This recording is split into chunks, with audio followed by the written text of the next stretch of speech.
हाँ जी, नमस्कार। स्वागत है आपके YouTube चैनल ग्लोबल एकेडमी में। तो आज है हमारी आपकी तीसरी क्लास। तो तीसरी क्लास में जो मैं कराने वाला हूँ आपको हड़प्पा सभ्यता के बारे में, कि हड़प्पा सभ्यता का जो विस्तार था वो कहाँ से कहाँ तक था और कौन कौन से महानगर बड़े थे, क्या करते थे, क्या व्यवसाय था उनका, खान पान कैसा था। तो वहां से जो प्रश्न आते हैं उनको क्लियर करेंगे आज की क्लास में। तो हेडिंग डालिएगा जी सभी।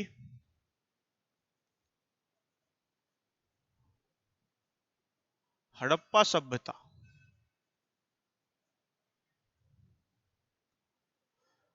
हड़प्पा सभ्यता कह लीजिए या सिंधु घाटी सभ्यता कह लीजिए।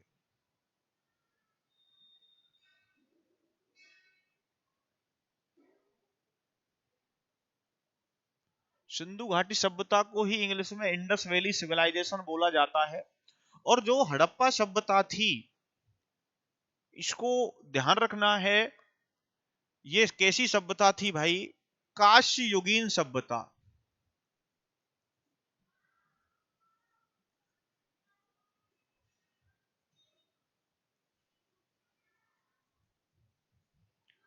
तो इसको काश्य युगीन सभ्यता भी कहा जाता है, क्योंकि कांसे का प्रयोग किया जाता था। यहाँ पे जो कांस्य जो धातु बनती है, मेटल बनती है, वो बनती है आपकी टिन और तांबा से। टिन और तांबा का यूज किया जाता था। जो हड़प्पा सभ्यता नामकरण हुआ था, ध्यान रखना है, 1861 में भारतीय पुरातत्व विभाग का स्थापना की गई थी सर अलेक्जेंडर कनिंघम के द्वारा। और भारतीय पुरातत्व विभाग का जो मुख्यालय था वो था आपके कोलकाता में। ये चीज ध्यान रखनी है। जब रेल का प्रोजेक्ट चला हुआ था, तो रेल प्रोजेक्ट के तहत क्या है कि खंडर पाए जाते हैं, खुदाई जब की जाती है रेल की पटरियों को बिछाने के लिए, तो वहां से देखा कि भाई कोई ना कोई सभ्यता निवास करती है यहाँ पे, तो देखा जाए उसके बारे में। हड़प्पा सभ्यता एक बड़ा नगर, पहला नगर मिला था जो खुदाई के समय में, इसलिए हड़प्पा नाम रखा गया। सिंधु नाम क्यों रखा गया था? क्योंकि जो ये सभ्यता मिली है सिंधु नदी की, सिंधु नदी और सिंधु नदी की सहायक नदियों के साइड में मिली है, तो इसलिए इसका नाम रखा गया सिंधु घाटी सभ्यता। काश्ययुगीन सभ्यता क्यों है? क्योंकि यहाँ पे कांसे का प्रयोग किया गया था। ये चीज आपको याद रखनी है। आगे बात करते हैं। जो जो इंपोर्टेंट बातें होंगी उनको सभी को करेंगे। बात करते हैं इसके विस्तार की। किसकी बात करेंगे जी? इसकी विस्तार। विस्तार कहां से कहां तक था, तो ये ध्यान रखना है। तो थोड़ा समझा देता हूं, उससे आप समझना सभी। ये आपकी उत्तर दिशा है, ये दक्षिण दिशा है, ये आपकी पूरब दिशा है, और ये पश्चिम दिशा है।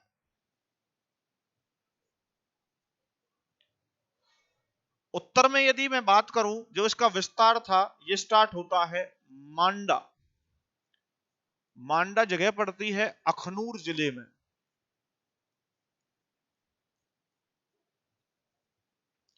और अखनूर जिला कहां पड़ता है आपका? जम्मू कश्मीर में। एक्चुअली ध्यान रखना है, ये जगह थी आपकी चिनाब नदी के किनारे।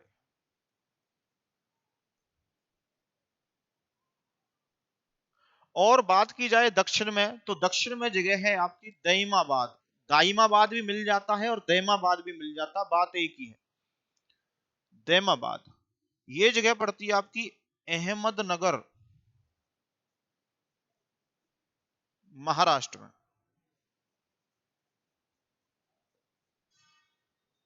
नदी पूछ ली जाती है, जो ये महाराष्ट्र में अहमदनगर है, दैमाबाद है, कौन सी नदी के किनारे है? तो एक गोदावरी नदी। क्योंकि कोई भी सभ्यता बसती थी तो वो किसी ना किसी नदी के किनारे ही बसती थी, क्योंकि पीने के लिए पानी का स्रोत होना बहुत जरूरी है जीवन के लिए। पूर्व की बात करूं तो पूर्व में जगह पड़ती है आपकी आलमगीरपुर।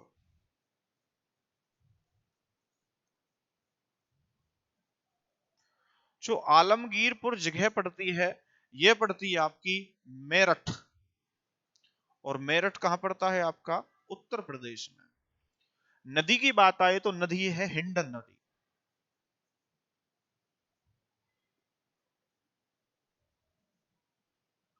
हिंडन नदी के किनारे पश्चिम की बात करूं, पश्चिम में कहां तक विस्तार था हड़प्पा सभ्यता का, तो पश्चिम में बात की जाए तो सुतकांगेडोर,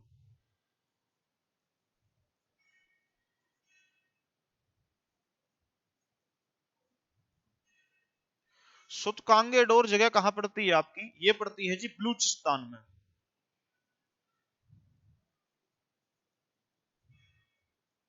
और बलूचिस्तान कहां है आपका, पाकिस्तान में। जो सुतकांगेडोर नामक जगह थी हड़प्पा कालीन, तो ये कौन सी नदी के किनारे थी, दासक, दासक नदी। विस्तार की बात करूं मैं तो उत्तर से दक्षिण लंबाई जो बताई जाती है, कहा जाता है कि लगभग ये थी 1400 किलोमीटर, और पूरब से जो पश्चिम लंबाई कहा जाता है कि ये थी लगभग 1600 किलोमीटर। ये विस्तार था हड़प्पा सभ्यता का। ठीक है जी, क्लियर है। तो ये चीज याद रखने हैं जरूर, पॉइंट ऑफ व्यू से बहुत ही ज्यादा इंपॉर्टेंट है, ये याद रखना है। यदि बात की जाए उत्तर में हड़प्पा सभ्यता का क्षेत्र कौन सा माना जाता है, मांडा अखनूर जिला जम्मू कश्मीर। जिस प्रकार से आपके भारत की भौगोलिक स्थिति है, उसी प्रकार से हड़प्पा सभ्यता की भौगोलिक स्थिति के बारे में हम बता रहे हैं। तो उत्तर में कौन सा, मांडा अखनूर जिला जम्मू कश्मीर में। नदी ध्यान रखना है, नदी कौन सी है, चेनाब नदी है। दक्षिण में कौन सी नदी है, गोदावरी है। पूरब में कौन सी नदी है आपकी, हिंडन नदी है। और पश्चिम में कौन सी नदी है आपकी, दासक नदी है। नदियों को याद रखना है। जगह की बात करूं तो उत्तर में कौन सा है, मांडा अखनूर जिला जम्मू कश्मीर में। दक्षिण की बात करें तो दैमाबाद अहमदनगर जो है जिला है, और कहां पे है, महाराष्ट्र में। पूर्व की यदि मैं बात करूं तो आलमगीरपुर हिंडन नदी के किनारे, मेरठ जो है उत्तर प्रदेश में। और पश्चिम की बात की जाए तो सुतकांगे डोर बलूचिस्तान पाकिस्तान में पड़ता है आपका, दासक नदी के किनारे। ठीक है। उत्तर से दक्षिण की बात करूं लंबाई 1400 किलोमीटर, और बात की जाए पूरब से पश्चिम की लंबाई तो 1600 किलोमीटर लगभग है इसकी। क्लियर है जी, आगे बढ़े। ठीक है, एक बार उतारना चाहते हो तो आप उतार भी लीजिए इनको, थोड़ा मैं साइड हो जाता हूं।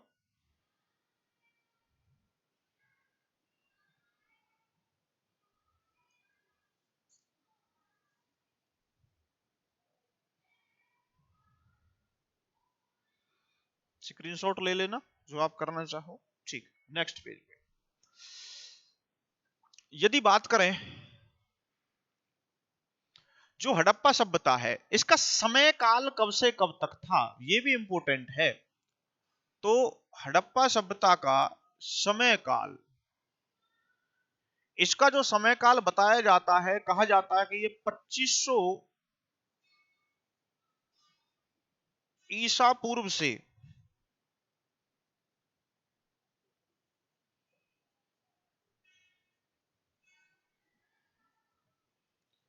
1750 ईसा पूर्व तक, समझ जाना थोड़ा। 2500 ईसा पूर्व से 1750 ईसा पूर्व तक का समय माना जाता है किसका, हड़प्पा सभ्यता का। यदि बात की जाए इसकी जो निर्धारण, समय निर्धारण किया जाता है, ये किसके द्वारा किया जाता है, तो समय निर्धारण की एक पद्धति है, उसको ध्यान रखना सभी।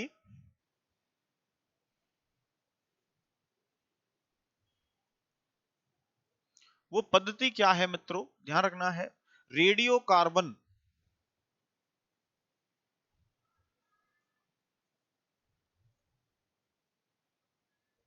C14, ये कार्बन का ही अपरूप है C14, ध्यान रखना है, पद्धति द्वारा, इसके द्वारा ही पता लगाया गया कि जो हड़प्पा सभ्यता थी वो कितनी पुरानी है। वो लगभग 2500 से 1750 ईसा पूर्व के मध्य बताई गई है, जबकि एक्चुअली ये सच्चा नहीं है, ये अभी और भी खोज हो रही है। तो उसके अनुसार कहा गया कि भाई 4000 साल पुरानी और है, 4-5 हजार साल पुरानी और है, मतलब 3,000 ईसा पूर्व, 4000 ईसा पूर्व। तो अभी खोजें हो रही हैं इसके ऊपर। पर यदि मैं बात करूं रेडियो कार्बन C14 पद्धति का जो आविष्कार किया था,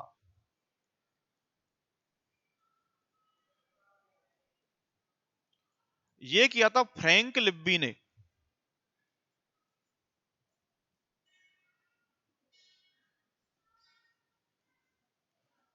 और कब किया था, 1940 में। फ्रैंक लिब्बी के द्वारा जो आविष्कार किया गया था वो कब किया गया था? 1940 में किया गया था, ये ध्यान रखना है आपको। आगे बात की जाए जो मुख्य नगर थे हड़प्पा सभ्यता के, तो उनको लिख देता हूं मैं एक बार, और उनके बारे में ही आप पढ़िएगा ज्यादातर। मुख्य नगर कौन कौन से हैं? स्वयं हड़प्पा, मोहनजोदड़ो, मोहनजोदड़ो मिलाए मोहनजोदारो लिखाए, एक ही बात है, कंफ्यूज मत होना। चन्हूदड़ो,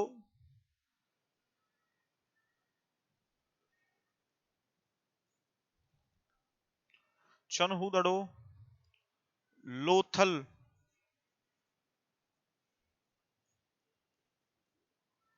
कालीबंगा, राखी गढ़ी,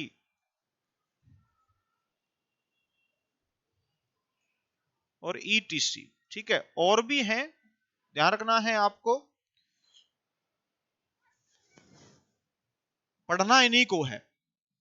मेन मुख्य क्वेश्चन जो फंसते हैं आपके, हड़प्पा, मोहनजोदारो, चन्हूदड़ो, लोथल, कालीबंगा और राखीगढ़ी, ईटीसी। ठीक है जी।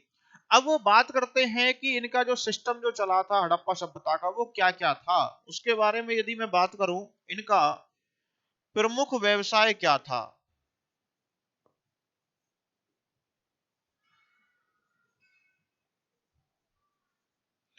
इनका प्रमुख व्यवसाय था जी व्यापार करना,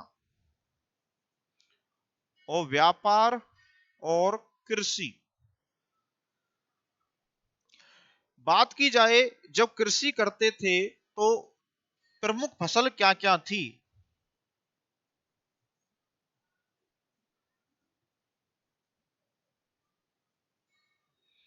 तो प्रमुख फसलें थी जी गेहूं और जौ।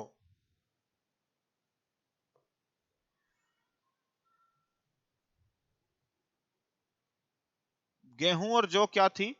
प्रमुख फसलें थी। किसकी? आपकी हड़प्पा सभ्यता की। तो ध्यान रखना है आपको, कौन कौन सी भैया? गेहूं और जौ। अब कृषि से रिलेटेड कुछ बातें हैं, उनको मैं यहीं पे कर लेता हूं आपसे, तो लिखिएगा। प्रथम बार कृषि के साक्ष्य,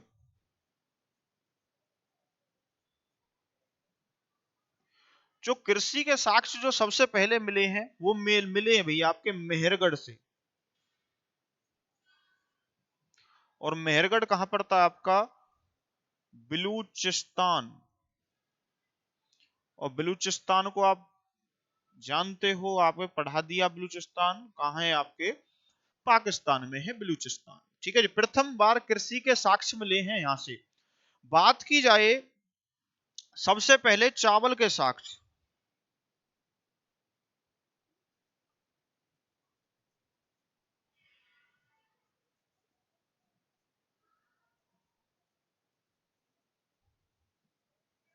सबसे पहले जो चावल के साक्ष्य मिले हैं ये मिले हैं जी लोथल से। लोथल कहां पड़ता है आपका? गुजरात में। यहां से सबसे पहले क्या मिले हैं? चावल के साक्ष्य मिले हैं मेरे भाई। यदि बात की जाए आगे, क्वेश्चन क्या बनता है आपका? जुते हुए खेतों के साक्ष्य।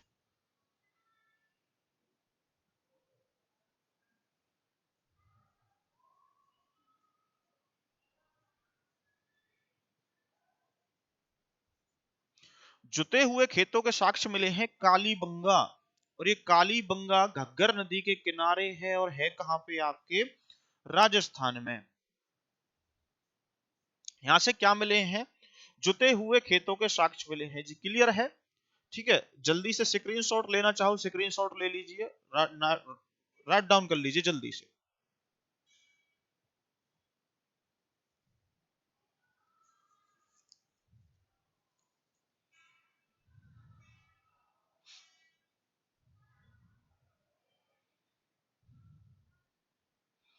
ठीक है जी, आगे बढ़े।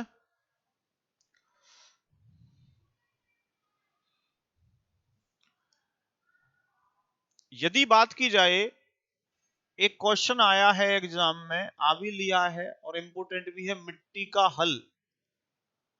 मिट्टी का हल कहां से मिला है? तो ये मिला है जी बनावली।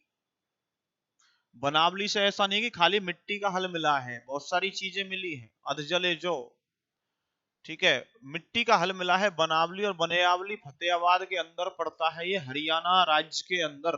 ठीक है, आगे बात की जाए, कृषि से संबंधित कुछ साक्ष्य हैं। आगे बात करें कि मेसोपोटामिया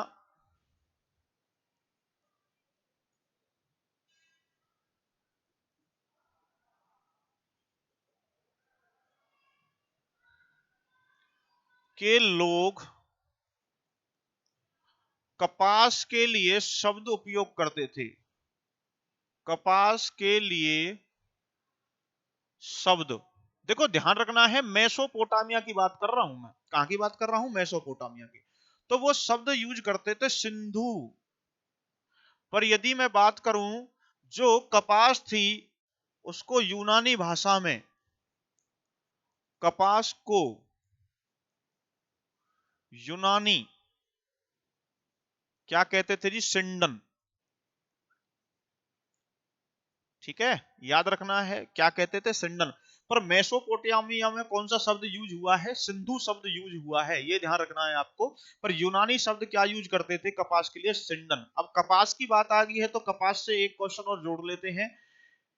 सर्वाधिक जो कपास उगाई जाती थी भारत के अंदर, वो उगाई जाती थी लोथल में, और लोथल कहां पड़ता है आपका? गुजरात के अंदर। तो ध्यान रखना है, इसी कारण सिंधु सभ्यता का मैनचेस्टर,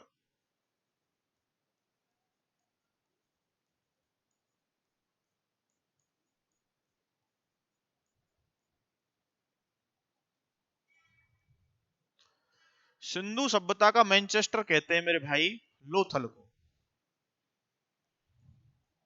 ठीक है जी, चलो आगे प्रश्न जो बनता है यहां से लिखिएगा। सिंधु सभ्यता का नमक उत्पादित केंद्र,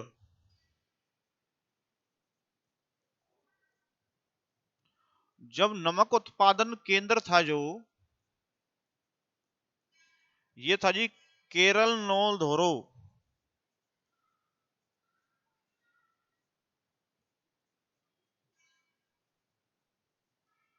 और केरल नो धोरो भी कहां पड़ता है आपका? दोनों जगह पड़ती है आपकी गुजरात में।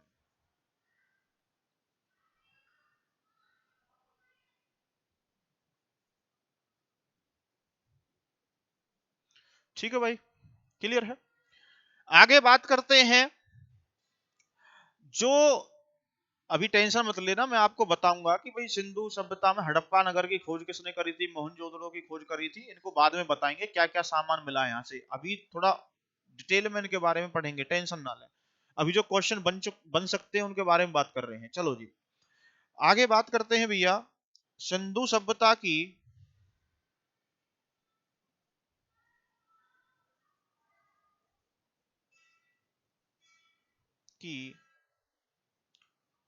प्रांतीय राजधानी, प्रांतीय कैपिटल, सीपी शॉर्ट में लिख रहा हूं मैं, ठीक है। सिंधु सभ्यता की जो प्रांतीय राजधानी कहा जाता है, वो कहा जाता है राखीगढ़ी को। क्योंकि राखीगढ़ी एक मेन क्षेत्र है जो हरियाणा के अंदर सबसे बड़ा हड़प्पा सभ्यता का क्षेत्र है। कहां पड़ता है ये? आपके हरियाणा में। पर यदि मैं बात करूं सिंधु सभ्यता की तीसरी राजधानी,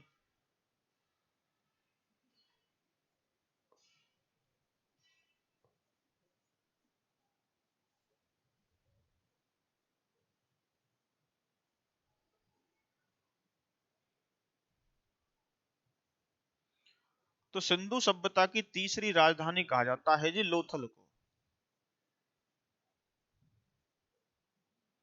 ठीक बॉस, क्लियर है।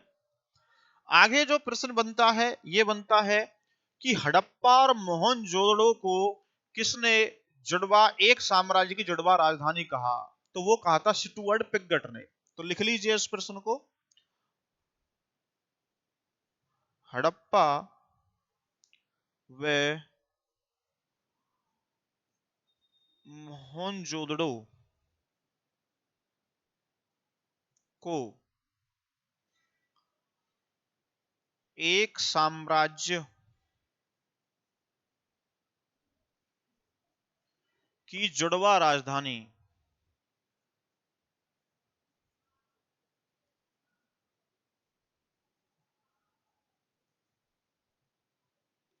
ये कहा था जी स्टुअर्ट पिगट ने।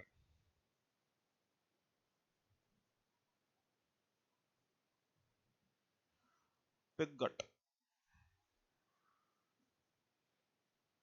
Clear boss? तो ध्यान रखना है आपको, मिट्टी का हल बनावली से मिला था। मेसोपोटामिया के लोग जो है कपास के लिए प्रयोग करते थे सिंधु शब्द। पर यदि मैं बात करूं, कपास को यूनानी भाषा में सिंडन कहा जाता था। सिंधु सभ्यता का मैनचेस्टर लोथल को कहा जाता था। नमक उत्पादन केंद्र केरल नौधोरो, ये दोनों जगह कहां पड़ती है? लोथल और केरल नौधोरो गुजरात में पड़ती है। सिंधु सभ्यता की प्रांतीय कैपिटल राखीगढ़ी को, पर तीसरी राजधानी कहा जाता था लोथल को। हड़प्पा व मोहनजोदड़ो को एक साम्राज्य की जुड़वा राजधानी किसने कहा था? स्टुअर्ट पिगट ने। ठीक है जी, राइट डाउन करिए जल्दी से। स्क्रीनशॉट लेना चाहो स्क्रीनशॉट ले, मैं साइड में हो जाता हूं थोड़ा।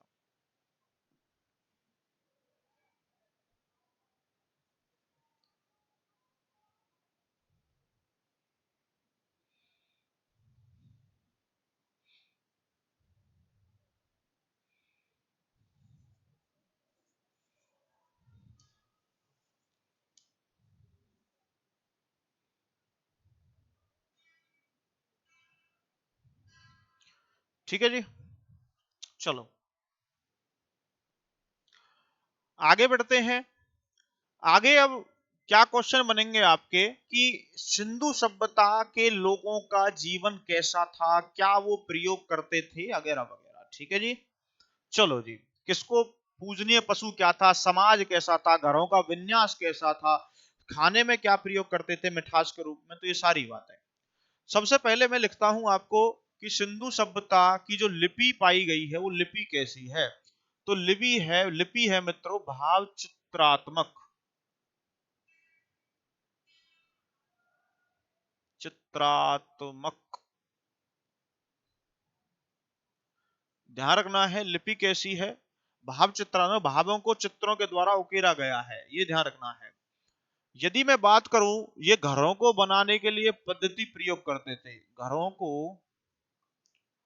बनाने की पद्धति, तो ये करते थे भैया ग्रीड पद्धति। कौन सी?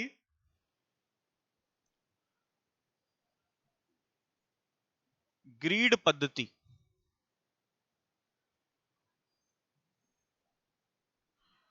ठीक है, कौन सी पद्धति भाई? ग्रीड पद्धति प्रयोग करते थे, ये ध्यान रखना है आपको। अब ग्रीड पद्धति होता क्या है? ग्रीड पद्धति उसे कहते हैं जहां पर अक्षांश और देशांतर रेखाएं दोनों आपस में एक दूसरे को काटती हैं, उसको ग्रीड कहा जाता है। जैसे मैं बता देता हूं आपको थोड़ा, ये आपकी पृथ्वी है, पृथ्वी को मध्य से भूमध्य रेखा आपकी काटती है। जो ये उत्तर दिशा है, ये दक्षिण है, ये पूरब, और ये आपकी कौन सी है?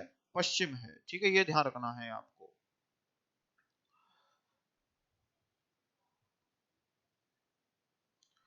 जो रेखाएं आपकी पूरब से पश्चिम जो खींची जाती है पृथ्वी पर काल्पनिक रूप से, उनको कहते हैं अक्षांश रेखाएं। पर जो पृथ्वी पर उत्तर से दक्षिण की तरफ खींची जाती हैं, आप सभी जानते होंगे, इसको कहते हैं देशांतर रेखाएं। अब ये बॉक्सनुमा बन चुका है, बॉक्सनुमा बन चुका है, इसको ध्यान रखना है। ये कौन सी पद्धति है आपकी? ग्रिड पद्धति है भैया। ठीक है, जाल पद्धति है। कौन सी पद्धति? ग्रिड पद्धति। तो ध्यान रखना है आपको।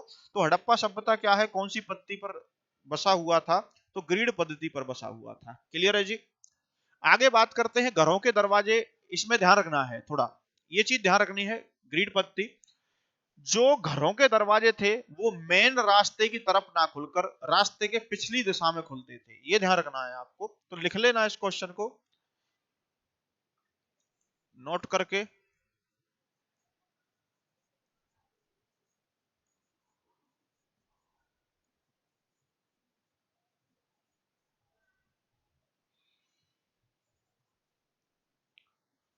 मुख्य सड़क की ओर ने खुलकर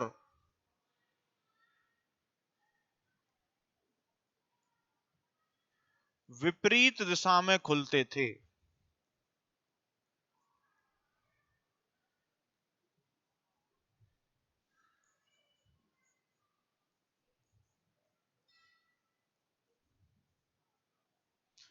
ठीक है जी। घरों के दरवाजे मुख्य सड़क की ओर ना खुलकर कहां खुलते थे? विपरीत दिशा में। पर एकमात्र नगर था जो अपवाद में है, उसके दरवाजे खुलते थे भैया किसकी तरफ? मेन सड़क की मुख्य तरफ की ओर। किसको? लोथल। लोथल को छोड़कर बाकी सभी के खुलते थे दूसरी साइड।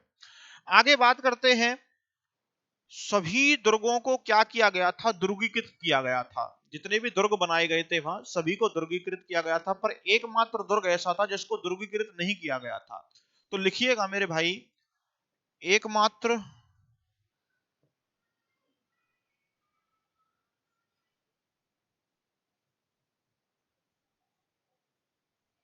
दुर्ग कह लो, किला कह लो, एक ही बात है, जिसको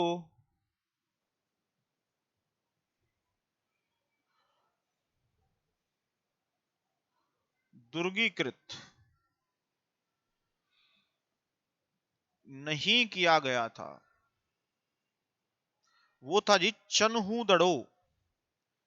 कौन सा था भाई? चनहूदड़ो। ये वर्तमान में पड़ता है पाकिस्तान के अंदर, ध्यान रखना है आपको।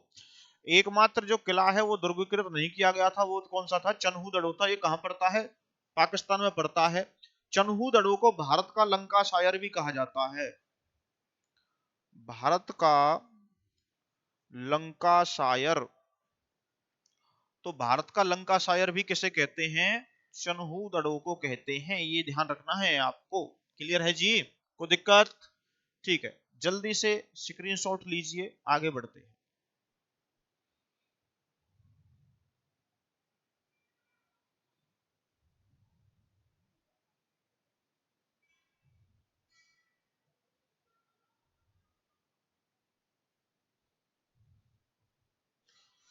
ठीक है जी, चलो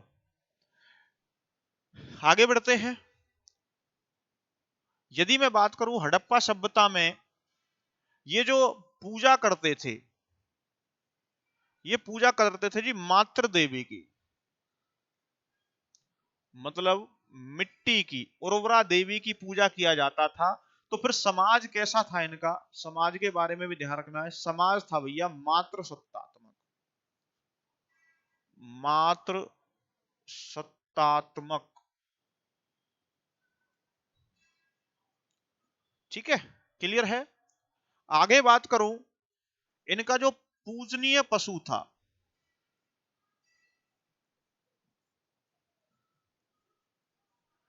पूजनीय पशु था जी एक कुबड़ वाला सांड। एक कुबड़ वाला सांड, जिसको हम बिजार बोलते हैं आपकी देहाती भाषा में, कुबड़ वाला सांड। ये क्या था भैया? पूजनीय पशु था। यदि मैं बात करूं मिठास के लिए क्या प्रयोग करते थे? मिठास के लिए, तो मिठास के लिए प्रयोग करते थे जी शहद। यदि मैं बात करूं इनकी तोल की इकाई, सामान को तोलते भी थे, तो तोल की इकाई थी इनकी 16 के अनुपात में।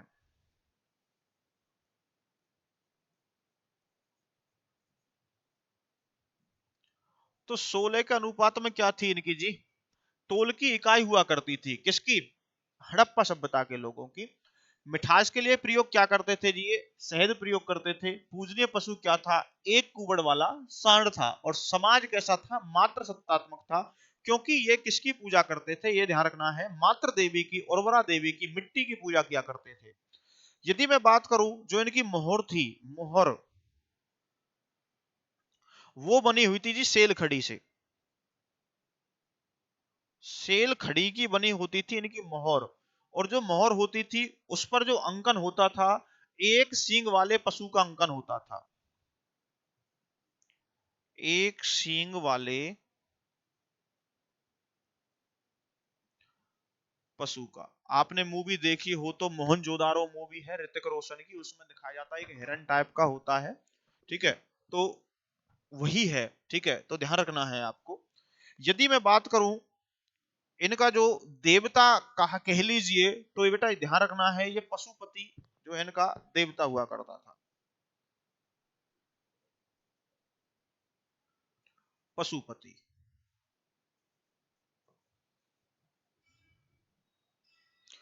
ठीक है जी, क्लियर हुआ, बहुत अच्छे।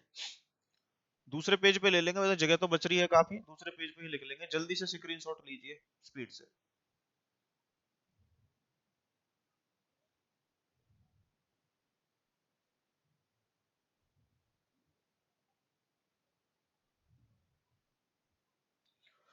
राधे किशोरी दया करो। चलो जी, आगे बढ़ते हैं। यदि बात की जाए पकी हुई ईंट, देखो पकी हुई ईंट, जो ये हड़प्पा सभ्यता में ईंटें पकाई जाती थी या मिट्टी पकाई जाती थी, तो उसको कौन सी पद्धति के द्वारा जो है पकाया जाता था? तो टेराकोटा पद्धति। ठीक है, तो पकी हुई ईंट कौन सी पद्धति से जी? टेराकोटा, उसका नाम था पद्धति का, टेराकोटा पद्धति।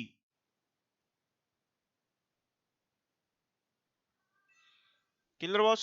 ठीक है, आगे बढ़ते हैं।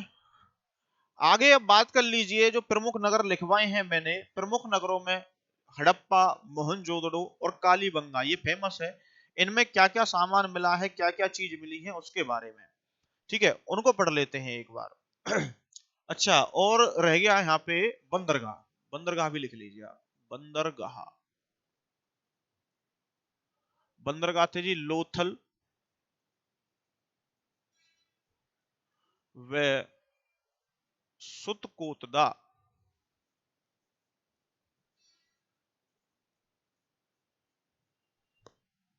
थोड़ा बात कर लेता हूं इनका। जो है पालतू पशु तो मनुष्य का कुत्ता ही था। घोड़े के अस्थि पंजर जो मिले थे, उनको थोड़ा लिख लेते हैं। घोड़े के अस्थि पंजर मतलब हड्डी वगैरह वगैरह, ढांचा हड्डियों का। अस्थि पंजर जो मिला था, वो मिला था जी सुतकोतदा से ही।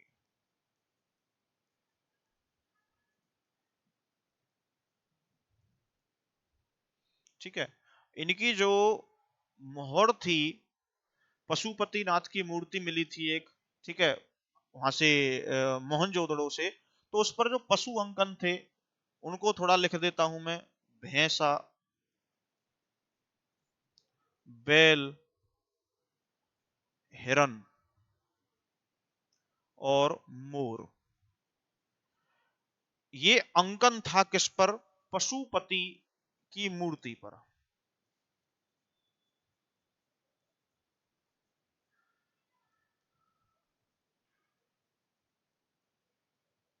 तो पशुपति की जो मूर्ति पर जो अंकन मिला था, भैंसा, बैल, हिरन और मोर का अंकन मिला था, जो कहां से मिली थी? मोहनजोदड़ो से मिली थी।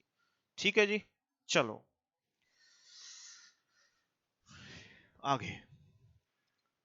अब लिख देता हूं हड़प्पा नगर।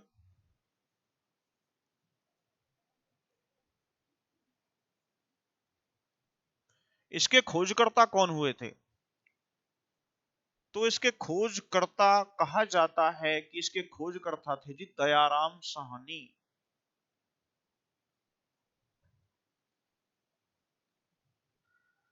और खोज कब की गई थी जी? 1921 में।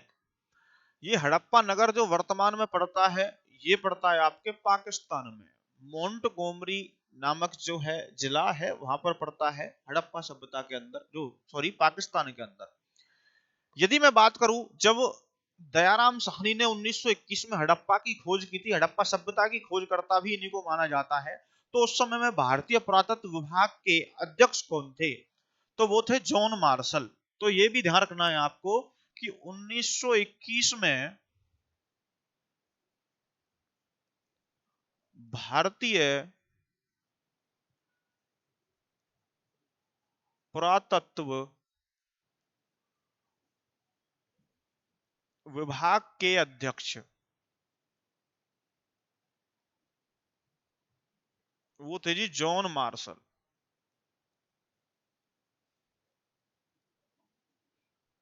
अब बात जब आई गई है भारतीय पुरातत्व विभाग की, तो इसके बारे में थोड़े क्वेश्चन बनते हैं, उनको मैं यहीं पे डिस्कस कर लेता हूं। भारतीय पुरातत्व विभाग का जो जनक कहा जाता है वो कहा जाता है अलेक्जेंडर कनिंघम को।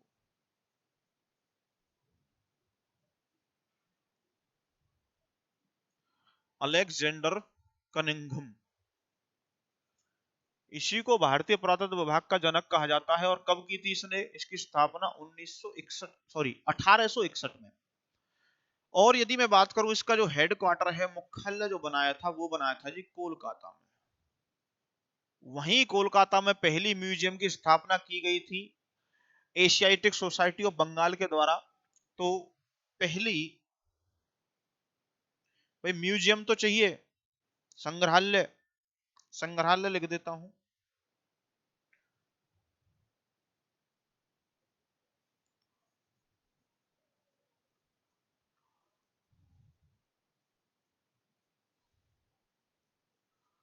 पहला संग्रहालय कहां जी, कोलकाता में जी।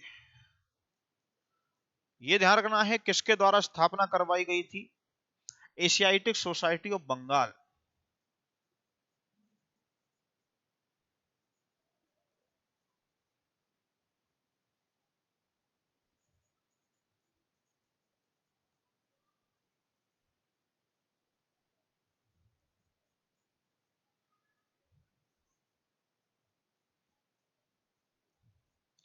ठीक है बॉस। इसीलिए ध्यान रखना है म्यूजियम दिवस मनाया जाता है 18 मई को। तो म्यूजियम दिवस कब मनाते हैं, 18 मई को मनाया जाता है। क्लियर है। हड़प्पा नगर के खोजकर्ता दयाराम साहनी है। 1921 में इन्होंने खोज की। कहाँ है आपका, पाकिस्तान में पड़ता है, मोंटगोमरी जिले के अंदर। यदि बात की जाए जब हड़प्पा सभ्यता की खोज की थी 1921 में, तो भारतीय पुरातत्व विभाग के जनक कौन थे, तो वो जनक थे जॉन मार्शल जी। पर भारतीय पुरातत्व विभाग के जनक की बात करूं तो किसने किया था, अलेक्जेंडर कनिंघम ने।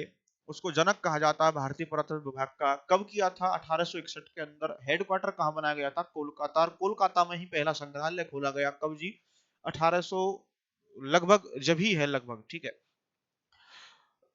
फिक्स नहीं है, मुझे फिक्स याद नहीं आ रही है तारीख, तो मैं गलत नहीं लिखवाना चाहता आपको थोड़ा। ठीक है। और म्यूजियम डे कब मनाया जाता है, 18 मई को। ओके बॉस, आगे बढ़िए। स्क्रीनशॉट लेना चाहो ले लीजिए जल्दी से।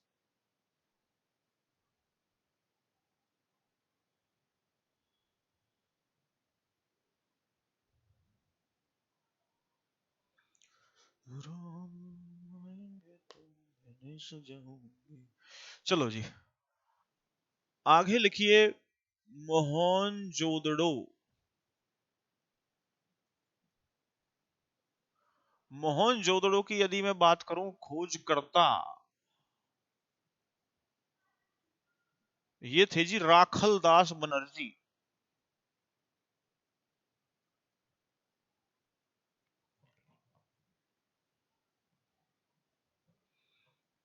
1922 की बात है ये। राखलदास बनर्जी को खोजकर्ता कहा जाता है मोहनजोदड़ो को। मोहनजोदड़ो का एक उपनाम भी मिलता है इसको, मृतकों का टीला कहा जाता है। मृतकों का टीला, क्योंकि यहाँ पे बहुत बड़ा कब्रिस्तान मिला था, इसलिए इसको मृतकों का क्या कहते हैं जी, टीला कहते हैं मेरे भाई। अब बात आती है कि यहां से मिला क्या क्या है। तो यहां से जो मिला है, काश्य की नर्तकी की मूर्ति।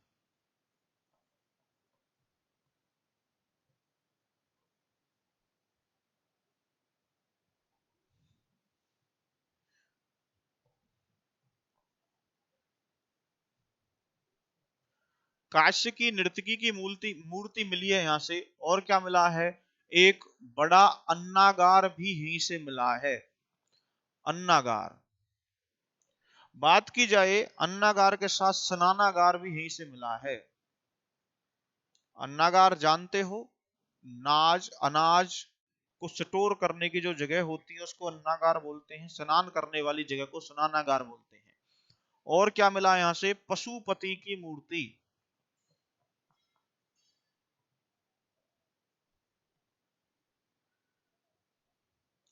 और मिला है स्वास्तिक का निशान।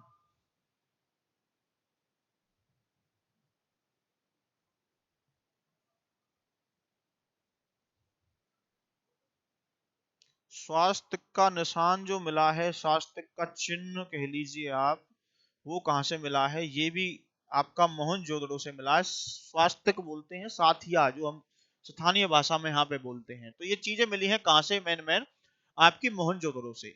चलो इसी पेज पर करवा देता हूं, लास्ट जो रह गया है वो लिख लेना आप, कालीबंगा।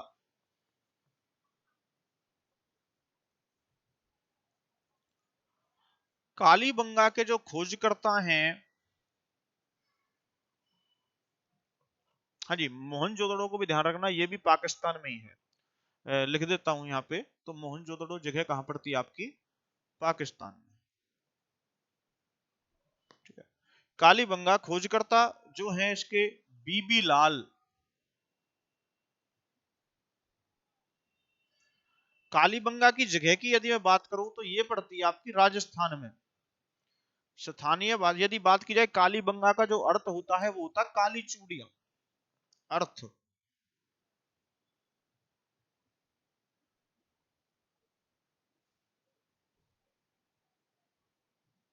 काली चूड़ियां। ठीक है बॉस। बीबी लाल ने खोज की थी। स्थान कहाँ है आपके? राजस्थान में पड़ता है। काली चूड़ियां जो मिली हैं, काली चूड़ियां मिली, मृद भांड मिले हैं। नदी के किनारे किसके है? घग्गर नदी के किनारे, घग्गर नदी।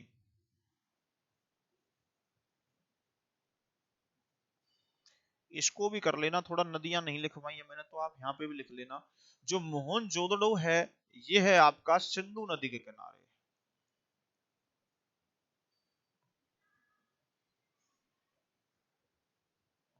और जो आपका हड़प्पा नगर है ये है आपका रावी नदी के किनारे। इनको थोड़ा कर लेना। ठीक है, रावी नदी के किनारे हड़प्पा नगर है, मोहनजोदड़ो किस नदी के किनारे है? आपका सिंधु नदी के किनारे है, और कालीबंगा किस नदी के किनारे है? घग्गर नदी के किनारे है। तो बॉस क्लियर है? बहुत बढ़िया। बाकी बात करें, बनावली है। बनावली कहाँ पड़ता है? हरियाणा में पड़ता है, फतेहाबाद डिस्ट्रिक्ट में। पहले हिसार में पड़ता था आपका बनावली। ठीक है, वो भी सरस्वती नदी के किनारे है। घग्गर की एक सहायक नदी हुआ करती थी, सॉरी घग्गर ही सहायक नदी थी सरस्वती की। तो वहां से मिला क्या क्या है? जुते हुए खेतों के साक्ष्य मिले हैं, अधजले जौ मिले हैं, मिट्टी का हल मिला है। ये सारी चीजें मिली हैं कहां से? बनावली से। इंपोर्टेंट एग्जाम के पॉइंट ऑफ व्यू से जितना मैंने पढ़ाया है इतना इनफ है। तो आज के लिए इतना ही। Thank you all of you. पढ़ते रहो, बढ़ते रहो, मेहनत करते रहो। जय हिंद।